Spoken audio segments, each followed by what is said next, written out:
ألف بيتك يقين وشان بلكي پرتوکە هەلبەستان ئەلیف بێتک ئا یەقین ji weşanên belkî derket. Yeqîn li Şemrexa Mêrdînê jî dayîk bûye lê xwe weke Kurdê Mêrsînê dihesibîne. Heya sala 2017yan li Mêrsînê dijiye. Piştre ji neçarî koçê Swîsreyê kir. Nivîskar, helbestvan û muzîkkar e. Demeke dirêj e bi helbestê re eleqedar e. Yeqîn di encama xebata 10 salan de Elif Bêtk nivîsiye. Elif Bêtk helbest e. Lê bi zimanekî kûr, xweş û zelal çîrokekî pêşkêşî xwîner dike ku ew jî çîroka xwe heye.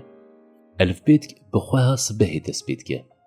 Bi xweha xweziyê, xweha şevê, xweha êvarê. Didomîne û dem nefes, peyv, sêdar, zemên, dengbêj, dêst, ax, gulbêj, yadê, midyadê û gelek mijarên din pêşkêş dike.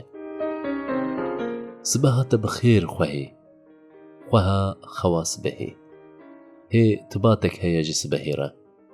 Je bihayim wext derengî şevê bejî, min divê navê te û sibehê û xêrê bi hev re hildim. Ku qene bi xêrekî bikim. Ma ji xwe têr nebe xêrim. Li vî derengê xwehê serê te li ser destên şeva lal û te çav li xewê ne xewa şêrîn û tu yê binîvî û razê helbet. Ma ne divê çavên te vebin li sibehê, vebin esmer esmer û dûr dûr wekû ji dilekî ta bi dilekî. Xwe ragire li xewnê delaliya delalan. Xewn wê teqez destê te bi destê sibehê re bixe tev.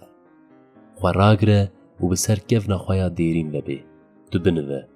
Divê tu mezin bibî, mezin bi mezin ti bigîje ku mirov di xewê de mezin dibin.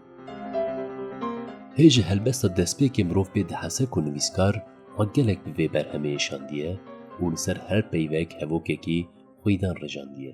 Yeqîn bi van gotinan elîfbêtka xwe pêşkêş dike. Ez elîfbêtka xwe vedikim û dest pê dikim. Bi navê te li ber çirçerika qatjmêrê. Ev kelam wilo li devê min tê, ev çîroka xûbarî. Navê te li devê zemên nayê. Lew ezim ew birîna ji bîr kirî, ku te dev kiriye devê xwe. Xwehê, ber û bejna kurmanciya xwe.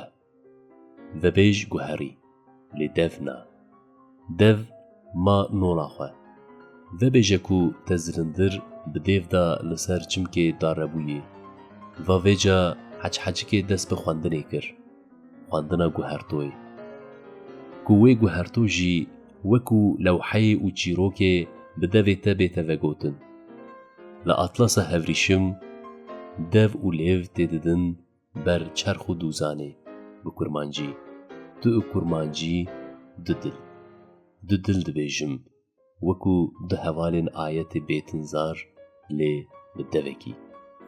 Erê, wilo bi devekî û dîsa bi kurmancî. Lew ji devekî û bi kurmancî lêbûn serçem ayet berî ku ji qerqeşûnê safî bibin sûre. Qat bikin. Vê jî binivîsin katibno. Ne dûr û ne jî dûr e. Lê aniha lê bikin. Bêhne axêtê.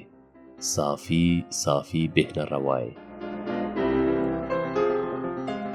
Di elîfbêtka yeqîn de peyv û hevok bi haydarî û baldariyeke mezin hatine hilbijartin. Dema xwînar dixwîne fêm dike ku nivîskar çima pirtûkeke ewqas kê mirûpel di demeke ewqas dirêj de nivîsiye.